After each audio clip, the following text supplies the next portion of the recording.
दिवसीय बंगाल दौरे पर बीजेपी के राष्ट्रीय अध्यक्ष जेपी नड्डा ममता सरकार के खिलाफ लड़ाई की रणनीति करेंगे तैयार। बीजेपी नेताओं के साथ करेंगे क्लोज डोर मीटिंग। दिल्ली में जामिया नगर की इलेक्ट्रिक मोटर पार्किंग में लगी भीषण आग। अगलगी में कई बाइक, गाड़ियां और ई रिक्शा जलकर खाक।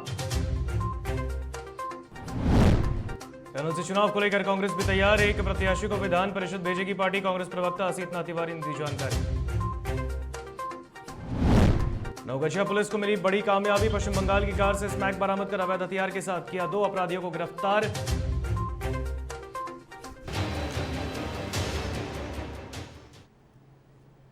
नमस्कार, आप देख रहे हैं डीटीवी भारत का ये नेशनल बुलेटिन और मैं हूं आपके साथ ऋतिक सुमन। खबरें विस्तार से। भारतीय जनता पार्टी के राष्ट्रीय अध्यक्ष जेपी नड्डा 2 दिवसीय बंगाल दौरे पर हैं। मंगलवार की शाम वो पश्चिम बंगाल पहुंचे, जहां बीजेपी के कार्यकर्ताओं ने जेपी नड्डा का एयरपोर्ट पर भव्य स्वागत किया। नड्डा अगले 2 दिनों तक 8 और 9 जून को बंगाल में पार्टी के विभिन्न कार्यक्रमों में हिस्सा लेंगे। इस दौरे में नड्डा पार्टी नेताओं के साथ संगठनात्मक बैठकें कर आपसी अंतरकलह से जूझ रही पार्टी को फिर से यहां एकजुट करने की कोशिश करेंगे और ममता सरकार के खिलाफ लड़ाई की रणनीति तैयार करेंगे। उनके दौरे को 2024 में होने वाले लोकसभा चुनाव के मद्देनजर संगठन को मजबूत और एकजुट करने के कवायद के तौर पर देखा जा रहा है। जेपी नड्डा प्रदेश नेतृत्व से नाराज चल रहे वरिष्ठ नेता दिलीप घोष जैसे अन्य विक्षुब्ध नेताओं के साथ भी बैठकें करेंगे और प्रदेश अध्यक्ष मजूमदार ने बताया है कि उनके दौरे से पार्टी के कार्यकर्ताओं और नेताओं का मनोबल बढ़ेगा।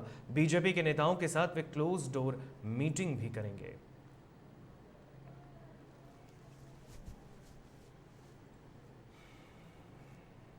और एक बड़ी खबर देश की राजधानी दिल्ली से, जहां पर जामिया नगर की इलेक्ट्रिक मोटर पार्किंग में आग लगी है। बड़ी खबर आ रही है दिल्ली से, जामिया नगर की इलेक्ट्रिक मोटर पार्किंग में लगी भीषण आग।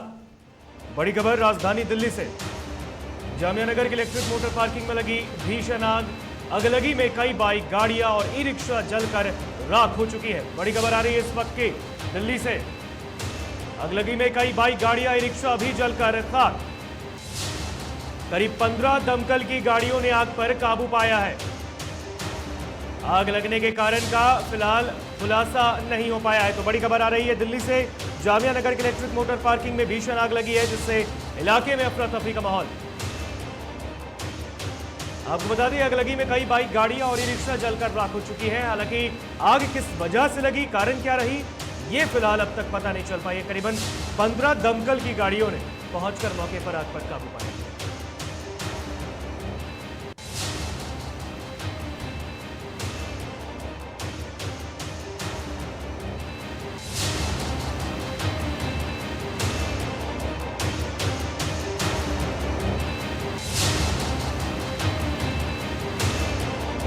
खबर दिल्ली से आ रही है, तस्वीरों में भी देख सकते हैं भीषण अगलगी की घटना राजधानी दिल्ली में।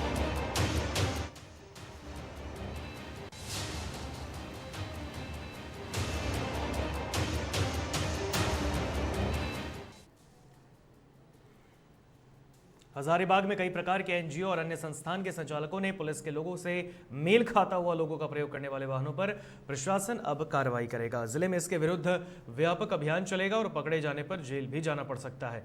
इसको लेकर एसपी मनोज रतन चौथे ने बताया कि इन दिनों कई वाहनों में पुलिस के द्वारा इस्तेमाल किए जाने वाले रंग के बोर्ड या नंबर प्लेट को लगाया जाता है।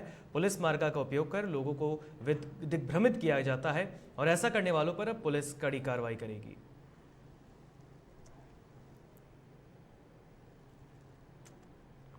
पुलिस का जो कलर होता है, खास करके लाल और नीला कलर, जो कि अधिकृत रूप से पुलिस का कलर माना जाता है, उस कलर को मिसयूज़ करते हुए कुछ एक संगठन है, चाहे वो एनजीओज हो, चाहे वो कोई व्यक्ति हो, वो उसका मिसयूज़ कर रहे हैं। अपने गाड़ियों के आगे उसका नंबर प्लेट में या तो यूज़ कर रहे हैं या तो बोर्ड के रूप में इसका इस्तेमाल कर रहे हैं।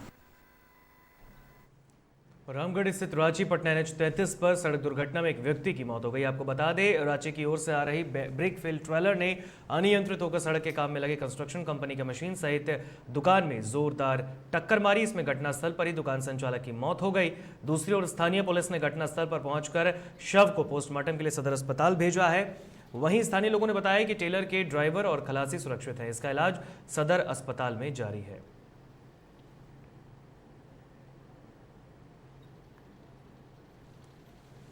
तो रामगढ़ की ये खबर है। झारखंड के रामगढ़ में दुर्घटना में एक व्यक्ति की मौत हो गई है। आपको बता दें, राष्ट्रीय मार्ग पटना रांची जो NH है 33, वहीं पर ये बड़ी दुर्घटना घटित हुई है।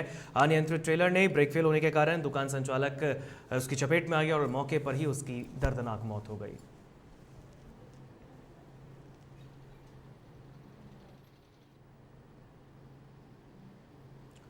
बिहार सरकार आज महत्वाकांक्षी बिहार टेक्सटाइल और लेदर पॉलिसी लॉन्च कर रही है और मुख्यमंत्री नीतीश कुमार इसको लॉन्च कर रहे हैं। इसके तहत उद्योगपतियों को लुभाने के लिए बिहार सरकार उद्यमियों को अनुदान भी देगी, ताकि जो राज्य में इस पॉलिसी के तहत निवेश करना चाहते हैं उन्हें इसका फायदा मिल सके और वो यहाँ निवेश के लिए प्रोत्साहित हो सके। पटना के अधिवेशन भवन में कार्यक्रम में पॉलिसी लॉन्च किया गया है।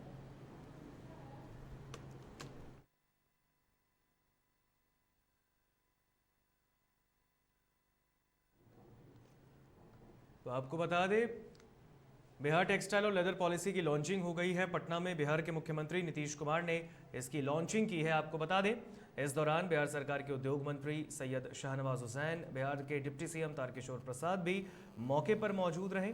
आपको बता दें, बिहार टेक्सटाइल और लेदर पॉलिसी की लॉन्चिंग हुई। बिहार सरकार आज महत्वाकांक्षी बिहार टेक्सटाइल और लेदर पॉलिसी लॉन्चिंग कर चुकी है। मुख्यमंत्री नीतीश कुमार इसको लॉन्च उन्होंने किया है। इसके तहत उद्योगपतियों को लुभाने के लिए बिहार सरकार उद्यमियों को अनुदान भी देगी, ताकि जो राज्य में इस पॉलिसी के तहत निवेश करना चाहते हैं उन्हें इसका फायदा मिले और वो यहां आकर निवेश के लिए प्रोत्साहित हो सकें।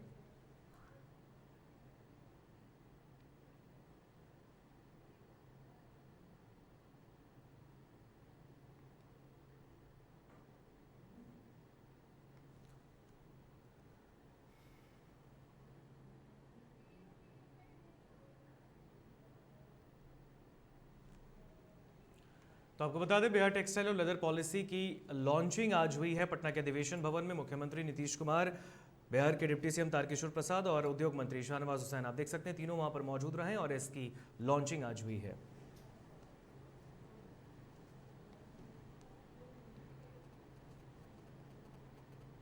और खबरों में यहां पर वक्त हो चला है एक छोटे से ब्रेक का। ब्रेक के बाद जल्द हाजिर होंगे।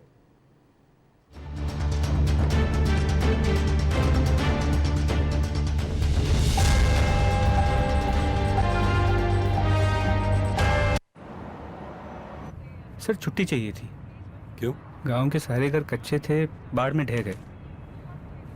मेरा भी। Good morning sir. देखिए, बुनियाद भी पक्की, आपका नया घर भी पक्का, सालों साल चलेगा सर। ठीक है, ले लो छुट्टी।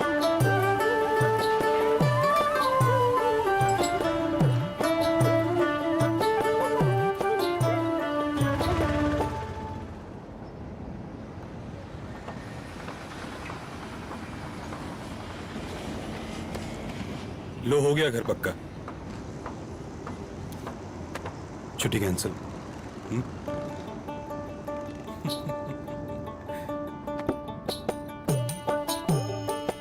सच्ची खुशी वही होती है जिसकी बुनियाद दूसरों की खुशी में हो। कोणार्क, खुशियों की बुनियाद। दादी, इतने सारे पापड़ बन गए, क्या करे?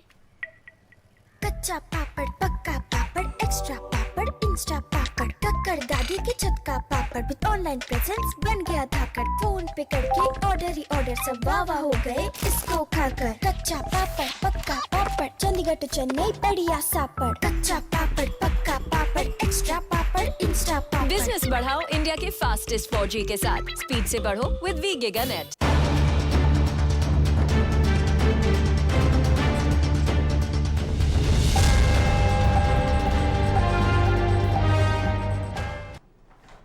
ब्रेक के बाद एक बार फिर स्वागत आप सभी का DTV भारत में। बढ़ते हैं खबरों में आगे और उद्योग में एक और कदम। बिहार में टेक्सटाइल लॉन्चिंग आज हुई है और पटना में अधिवेशन भवन में मुख्यमंत्री नीतीश कुमार ने इसकी लॉन्चिंग की है और इस दौरान उद्योग मंत्री शाहनवाज हुसैन भी मौजूद रहे। इस खबर पर अधिक जानकारी साझा करेंगे हमारे साथ पटना से संवाददाता धीरेन्द्र फोनलाइन पर जुड़ गए हैं। धीरेन्द्र, बिहार में टेक्सटाइल लॉन्चिंग हुई है, एक और उद्योग की तरफ एक और कदम। बिल्कुल ऋतिक, जिस तरीके से बिहार में उद्योग के जाल बिछाने की बातें कही जा रही है, इसी कड़ी में इन्वेस्टर्स मीट का बिहार टेक्सटाइल एवं लेदर पॉलिसी का लोकार्पण किया गया है और इस कार्यक्रम में मुख्यमंत्री नीतीश कुमार के साथ साथ उप मुख्यमंत्री तारकिशोर प्रसाद, रेणु देवी और जो है उद्योग मंत्री शाहनवाज हुसैन भी मौजूद हैं। और जो है विधिवत जो है दीप प्रज्वलित कर कार्यक्रम का उद्घाटन किया गया। और साथ में जो है बिहार के जितने भी बड़े बड़े जो है टेक्सटाइल एवं लेदर कंपनी के एमडी और चेयरमैन भी पहुंचे हुए हैं और बिहार में जो है बड़ा निवेश करने जा रहे हैं उद्योग का जाल बिछाने के लिए, क्योंकि आने वाले समय में जो बिहारी हैं वो दूसरे राज्यों में काम करने नहीं जाए और बिहार में ही उन्हें उद्योग के माध्यम से काम मिले। यानी जो टैगलाइन लगा था, ये जो टैगलाइन उद्योग का लगा था बिहार में कि अब लौट के आइए बिहार में, ये धीरे धीरे पूरा होता दिख रहा है।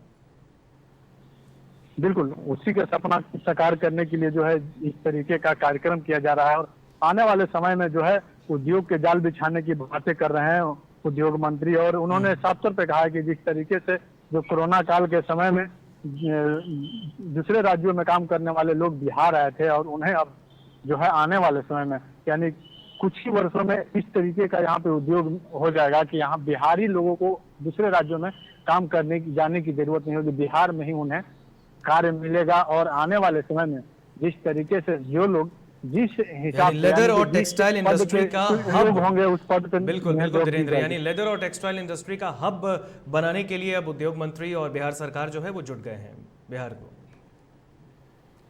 बिल्कुल ठीक, इस तरीके से उन्होंने उद्योग मंत्री ने साफ तौर पर कहा है कि जिस तरीके से कई उद्योग लगाए गए हैं उसी तरीके से टेक्सटाइल और जो है लेदर का भी इंडस्ट्री लगाने जा रहे हैं और आने वाले समय में लेदर और टेक्सटाइल का बिहार जो है निर्यातक बनेगा ना कि आयातक बनेगा। और आने वाले समय में बिहार बिल्कुल बिहार सरकार उद्यमियों को अनुदान भी देगी धीरेन्द्र इसके लिए, निवेश के लिए, ताकि जो उद्यमी हैं आज पटना में बहुत कई राज्यों के जो है उद्यमी पहुंचे थे और इस अधिवेशन भवन में कार्यक्रम में सम्मिलित हुए और बिहार सरकार उद्यमियों को अनुदान राशि भी देगी निवेश के लिए। बिल्कुल मिनिमम जो है 10 लाख अनुदान राशि देने की बातें की है और जो आने वाले जो जितने भी इन्वेस्टर्स हैं वो बड़े बड़े इन्वेस्टर होंगे उस अनुसार से उन्हें अनुदान भी दी जाएगी। और फिलहाल जो है छोटे इन्वेस्टर को 10 लाख की अनुदान देने की बातें कही जा रही है। ऋतिक, चलिए बहुत बहुत शुक्रिया धीरेन्द्र, इस खबर पर अधिक जानकारी हमसे साझा करने के लिए बहुत बहुत शुक्रिया आपका।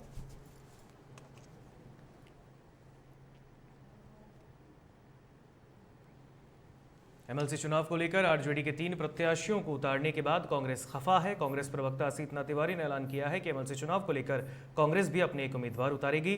उन्होंने कहा है कि 15 से 16 विधायक कांग्रेस के संपर्क में हैं। साथ ही उन्होंने ये भी कहा है कि कांग्रेस किसी को क्रॉस वोटिंग के लिए नहीं उकसाएगा, लेकिन अगर कोई वोट करता है तो वो उनका लोकतांत्रिक अधिकार है। कांग्रेस पार्टी अपनी तरफ से किसी को भी क्रॉस वोटिंग के लिए उकसाएगी नहीं, लेकिन अपनी अंतरात्मा की आवाज से अगर कोई क्रॉस वोटिंग करता है तो ये तो सबका लोकतांत्रिक अधिकार है। विधायक ये कर सकते हैं, उनका लोकतांत्रिक अधिकार है। और 15-16 विधायक कांग्रेस पार्टी के संपर्क में हैं, वो चाहते हैं कि कांग्रेस का कोई जीतकर विधान परिषद में जाए, इसलिए हम उनका स्वागत कर रहे हैं और हम उनके सहयोग से अपना एक उम्मीदवार चुनावी मैदान में उतारेंगे। चलिए अगली खबर भागलपुर से। भागलपुर में नवगछिया पुलिस को 2 बड़ी कामयाबी हाथ लगी है। दरअसल पश्चिम बंगाल की कार नवगछिया आ रही थी और इसमें कुल 475 ग्राम स्मैक को पुलिस ने बरामद किया। मौके पर कार में सवार 3 स्मैक तस्करों को भी गिरफ्तार कर कार को जब्त कर लिया गया है। पूछताछ के बाद एक लोडेड कार्बाइन और एक लोडेड कट्टा भी बरामद किया गया है। नवगछिया एसपी सुशांत सरोज ने प्रेस वार्ता कर मामले की जानकारी दी। वहीं दूसरे मामले का उद्भेदन करते हुए एसपी ने बताया कि पुलिस को गुप्त सूचना मिली कि खरीक थाना क्षेत्र में अवैध हथियार के साथ अपराधी इकट्ठा हुए हैं और इसके बाद पुलिस ने त्वरित कार्रवाई करते हुए छापेमारी शुरू की और 2 अपराधियों को हथियार के साथ धर दबोचा।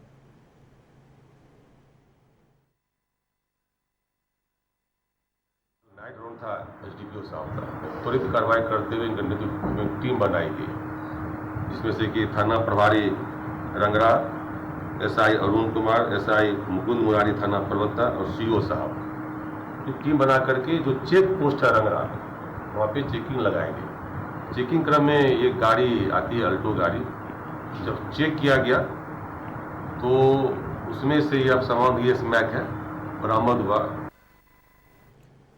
मधुबनी के बिस्फी प्रखंड में भारतीय कम्युनिस्ट पार्टी ने महंगाई, बेरोजगारी और भ्रष्टाचार के खिलाफ अंचल कार्यालय पर देशव्यापी प्रदर्शन और आम सभा किया है। इसमें भारी संख्या में लोग इकट्ठा हुए और इस कार्यक्रम में सीपीएम के राज्य मंत्री बिहार कॉमरेड ललन चौधरी ने केंद्र सरकार और राज्य सरकार की योजनाओं पर सवाल खड़े किए। वहीं नेता विधायक दल अजय कुमार ने नीतीश की सरकार पर भ्रष्टाचार के कई आरोप लगाए।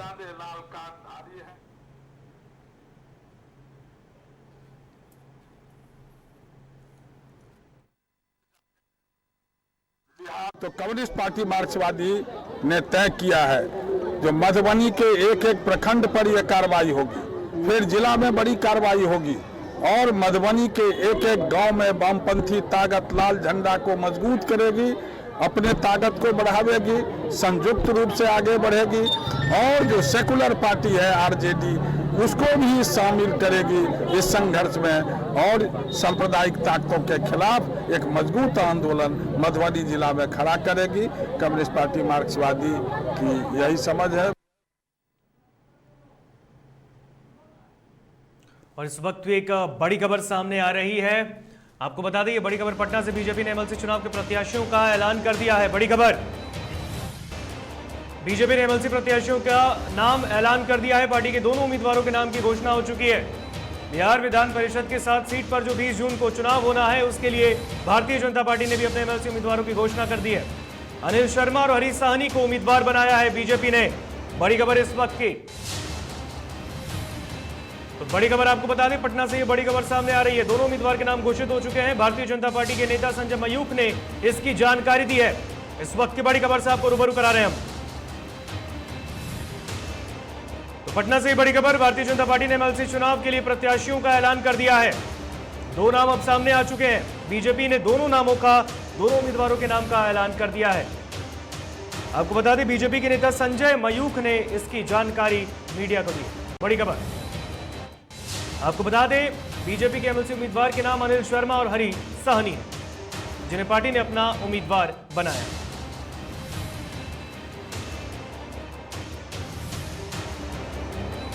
बड़ी खबर सामने आ रही है, भारतीय जनता पार्टी के नेता संजय मयूख ने इसकी जानकारी दी है। पटना से ये बड़ी खबर, 20 जून को बिहार विधान परिषद के 7 सीट पर चुनाव होने हैं और इसके लिए हर एक राजनीतिक दलों ने अपने अपने प्रत्याशियों के नाम का ऐलान कर दिया भी है। और ऐसे में जेडीयू ने भी इसका ऐलान किया है, राजद ने कर दिया है और इसके साथ ही साथ अब भारतीय जनता पार्टी ने भी अपने दोनों उम्मीदवारों के नाम की घोषणा कर दी है, अनिल शर्मा और हरीश साहनी। इस खबर पर अधिक जानकारी साझा करने के लिए हमारे साथ पटना से संवाददाता निषेध ठाकुर फोन लाइन पर जुड़ गए हैं। निषेध, बिहार विधान परिषद के लिए अब 2 उम्मीदवारों का ऐलान हो चुका है भारतीय जनता पार्टी की ओर से। बिल्कुल, देखिए बीजेपी ने अपने दोनों ही एमएलसी के उम्मीदवारों का ऐलान कर दिया है नाम का, और पहले से ही हमने बताया था कि अनिल शर्मा और हरीश साहनी के नाम पर चर्चा तेज थी और दोनों ही दावेदार जो टिकट की रेस है उसमें आगे चल रहे थे। लिहाजा पार्टी ने अब इन दोनों को ही उम्मीदवार बना दिया। खबर पर भी मोहर लग गई और खुद बीजेपी के जो एमएलसी हैं संजय मयूख, उन्होंने इस बात की जानकारी दी है कि इन दोनों कैंडिडेट को यानी कि अनिल शर्मा और हरीश साहनी को उम्मीदवार अब अंतिम तौर पर बना दिया गया है। जो मुहर है वो लग गई है, केंद्रीय नेतृत्व से इनके नामों की सूची भेजी गई थी और केंद्रीय नेतृत्व से एक मुहर लग गई है। अगर कुल मिलाकर देखा जाए स्थितियों को तो कोई बड़ा बदलाव नहीं कह सकते हैं कि हुआ है, क्योंकि दोनों की उम्मीदवारी की घोषणा के तौर पे अगर पहले से बात करें तो साहनी समाज के एक उम्मीदवार को बनाया गया यानी हरीश साहनी को, इससे पहले अर्जुन साहनी को, तो निषाद समाज को एक तरीके से जगह दी है भारतीय जनता पार्टी ने, क्योंकि लगातार मुकेश सहनी इससे पहले बात कर रहे थे कि निषाद समाज को हक देना पड़ेगा और भारतीय जनता पार्टी ने उस समीकरण को साधा है और हरीश साहनी को टिकट दिया है। निषाद समाज के जो कैंडिडेट हैं उनको टिकट दिया है। साथ ही जो दूसरे कैंडिडेट हैं अनिल शर्मा, वो भी काफी पुराने नेता हैं, काफी पहले से पार्टी में अपना योगदान देते आ रहे हैं। लिहाजा पार्टी ने एक उपलब्धि उनको दी है कि आखिर अब वो एमएलसी बने। बिल्कुल बिल्कुल, और ऐसे में निषाद समाज और सवर्ण समाज, ये दो कोटे से ये 2 नाम फाइनल हुए हैं। भारतीय जनता पार्टी ने इसको पहले भी कहीं ना कहीं इस पर ऐसा लग रहे थे कयास कि इन 2 ही समाज से उम्मीदवार घोषित किए जा सकते हैं और इस पर अब मुहर भी लग गई। बिल्कुल, देखिए मुकेश सहनी जिस तरीके से मांग कर रहे थे और एनडीए से बाहर होने के बाद जो उनकी प्रतिक्रिया आई थी, तो कहीं ना कहीं भारतीय जनता पार्टी वो चूक नहीं करना चाहती थी और इसी को लेकर के सहनी समाज एक तरीके से कहे तो निषाद वोटरों की नाराजगी दूर करने के लिए निषाद समाज से ही एक उम्मीदवार बनाया गया। इससे पहले जो दूसरे कैंडिडेट थे वो भी निषाद समाज से आते थे और इसी समीकरण को साधने के लिए एक नाराजगी भी निषाद समाज के वोटरों के पास ना हो, इसको लेकर के उम्मीदवार बना दिया गया हरीश साहनी को। और पुराने नेता भी रहे हैं, दरभंगा जिले से आते हैं, जिलाध्यक्ष भी रहे हुए हैं और केवल निषाद वोटरों की नाराजगी कह सकते हैं कि बीजेपी ने जो उम्मीदवार हरीश साहनी को बनाया, बिल्कुल निश्चित, बिल्कुल बिल्कुल बिल्कुल, बहुत बहुत शुक्रिया निश्चित इस खबर पर अधिक जानकारी हमसे साझा करने के लिए। तो भारतीय जनता पार्टी ने 2 नामों का ऐलान कर दिया है। एमएलसी चुनाव को लेकर 2 उम्मीदवार घोषित कर दिए गए हैं, अनिल शर्मा और हरि साहनी। नालंदा जिले के दीपनगर थाना क्षेत्र में गर्भवती महिला की पीटकर हत्या की गई है। बताया जा रहा है कि समस्ती गांव निवासी सूरज पासवान की शादी 2021 में रुक्मणी देवी के साथ हुई और शादी के बाद ही सोने की चेन और गाड़ी की मांग की जा रही थी और दहेज की मांग पूरी नहीं होने पर उसकी पीटकर हत्या की गई है। इधर घटना की जानकारी मिलते ही पुलिस ने शव को कब्जे में लेकर पोस्टमार्टम के लिए सदर अस्पताल बिहार शरीफ भेजा है। किया कि 10,000 का मोबाइल बेच दिया। मोबाइल बेच करके आया और उसको बाद में इसको मारने लगा तो गोदी में ले करके इसको पटक दिया। गोदी में ले करके पटक दिया तो उसका कमर में चोट है और कान चप्पड़ में भी चोट है, तो कान से उसको पानी निकल रहा है। अच्छा, पेट में बच्चा था? पेट में 6 महीना के बच्चा है। कहीं कुछ जगह में चोट लग गया और उसके बाद में वो भी इलाज करने भी नहीं गए। पटना में गंगा पाथवे निर्माण में लगे मजदूर चंदन कुमार के ऑक्सीजन सिलेंडर फटने से बाद 50 फीट नीचे गिरने से मौत हो गई। इसके बाद अन्य मजदूरों ने कामकाज को ठप कर दिया है। दूसरी ओर मृतक के परिजनों ने ठेकेदार पर लापरवाही का आरोप लगाया है। मजदूर सिवान हरदोबेड़ा टोला रामनगरी का रहने वाला था। परिजनों का यह भी आरोप है कि घटना के बाद समय से इलाज होने पर चंदन की जान बच सकती थी। रोहतास जिले के नोका क्षेत्र में बाइक अनियंत्रित हो जाने के कारण खाई में पलट गई और इससे बाइक सवार युवक बुरी तरह जख्मी हुआ। आनन-फानन में स्थानीय लोगों की मदद से घायल को नोका के पीएससी में भर्ती कराया गया, जहां उसकी स्थिति गंभीर है। क्या नाम है? जितेंद्र शर्मा। कैसे हुआ घटना? वो कुछ तेजी में गाड़ी था, इसके हिसाब से वो मतलब कंट्रोल नहीं हो पाया, तो जाके हो गया, सीधा खेत में पलटी, खेत में फेंका गया। यहाँ डॉक्टर साहब क्या बोले? अभी तो कुछ नहीं बताया। कहाँ यहाँ से रेफर किए हैं? अभी तो नहीं बताया। तो एम्बुलेंस आया है यहाँ ले जाने के लिए? हाँ, एम्बुलेंस आया है। ससर भागलपुर के आदमपुर थाना क्षेत्र के कोयला घाट में बुधवार की सुबह एक युवती का फंदे से लटकता शव बरामद किया गया। बताया जा रहा है कि ये युवती पीएनबी लॉ कॉलेज में पढ़ाई करती थी और पढ़ाई ठीक से नहीं होने के कारण वो डिप्रेशन में रहती थी, जिसके बाद उसने आत्महत्या कर ली। इधर घटना की सूचना मिलने पर पुलिस मौके पर पहुंचकर छानबीन में जुटी है। मुंगेर जिले के असरगंज थाना की पुलिस ने गुप्त सूचना के आधार पर बैजलपुर स्थित सरकारी खाद्यान्न लोड कर रहे गाड़ी को जब्त कर लिया। इसकी सूचना वरीय अधिकारी को दी गई है। वहीं वरीय पदाधिकारी के निर्देशानुसार आपूर्ति पदाधिकारी और एसआई दल बल के साथ बैजलपुर स्थित डीलर के गोदाम पहुंचे। डीलर के उपस्थित नहीं होने पर उन्होंने परिजनों से पूछताछ की। इसके बाद आपूर्ति पदाधिकारी और एसआई ने गोदाम को सील कर दिया। जांच प्रतिवेदन मिलने के बाद कार्रवाई की जाएगी। नालंदा जिले के बिहार शरीफ बाजार समिति स्थित नीरा प्लांट एक बार फिर से बंद हो गई है। बताया जा रहा है कि इस बार नीरा प्लांट महज 24 दिन ही चली और फिर से बंद हो गई। इससे यहाँ के कर्मी अपने आप को बेरोजगार महसूस कर रहे हैं। नीरा प्लांट में काम कर रहे कर्मियों ने बताया कि नीरा का दाम अधिक होने के कारण बिक्री बंद हो गई। कर्मियों ने साफ कहा है कि हम लोग प्लांट छोड़कर कहीं नहीं जाएंगे और यहीं पर भूखे मरने को विवश होंगे। नीरा प्लांट इस साल तो स्टार्ट हुआ था, मुख्यमंत्री का पूरा दबाव हुआ कि उनका ड्रीम प्रोजेक्ट है, इसको बंद क्यों कर दिया जाता है। नीरा आना भी स्टार्ट हुआ, 200 ml में पैकिंग भी हमने स्टार्ट करी, बिक्री भी शुरू हो गया। लेकिन थोड़े ही दिनों के अल्पावधि 20-22 दिन बॉटलिंग करने के बाद अकस्मात संचालित करने वाली संस्था कॉम्फेड मैनेजमेंट के द्वारा नीरा का विपणन बंद कर दिया गया। और बंद कर देने के बाद आज स्थिति है कि पुनः पूर्व की भांति हम लोग बेरोजगारी के कगार पर बैठे हैं। कटिहार में प्रधानमंत्री को अपना प्रेरणा स्रोत मानने वाले एमए पास अजय कुर्सेला ने 31 डुमकर चौक के पास अपना चाय की दुकान चला रहे हैं। अजय ने दियारा क्षेत्र से सटे इलाके में दुकान खोलकर वहां के माहौल को भी बदल दिया, क्योंकि पहले ये इलाका अपराध के गढ़ के रूप में जाना जाता था, लेकिन अब एमए पास चाय वाला को ये टी स्टॉल नया डेस्टिनेशन बनते जा रहा है। इस दौरान विधायक विजय सिंह ने कहा कि युवाओं को अजय से सीख लेनी चाहिए। साथ ही उन्होंने कहा कि राज्य सरकार ऐसे युवाओं को प्रोत्साहित करने के लिए आसान किश्तों पर आसान दरों पर बैंक ऋण भी दे रही है। हम माननीय प्रधानमंत्री नरेंद्र मोदी जी से प्रेरित हैं कि जब वो एक चाय बेचकर देश के प्रधानमंत्री बन सकते हैं, तो हम भी एमए किए हैं तो चाय बेचकर हम भी कुछ कर सकते हैं, अच्छा करने का प्रयास कर रहे हैं। ये डुमर चौक है। डुमर चौक यहाँ पे चाय और यहाँ के जो पेड़ा है ना, पूरे बिहार में नामी है। लोग पटना से आने और जाने वाले जो भी लोग हैं, यहाँ कम से कम रुक करके यहाँ की चाय और यहाँ के पेड़ा तो कम से कम खाता ही खाता है। मुंगेर के तारापुर स्थित मोहनगंज के ठाकुरबाड़ी के गर्भगृह में लगे ताले को एसडीओ के आदेश पर अंचलाधिकारी ने पुलिस बल के सहयोग से खुलवाया। ताले की चाबी को न्याय समिति तारापुर के कमेटी अध्यक्ष को सौंपा गया है।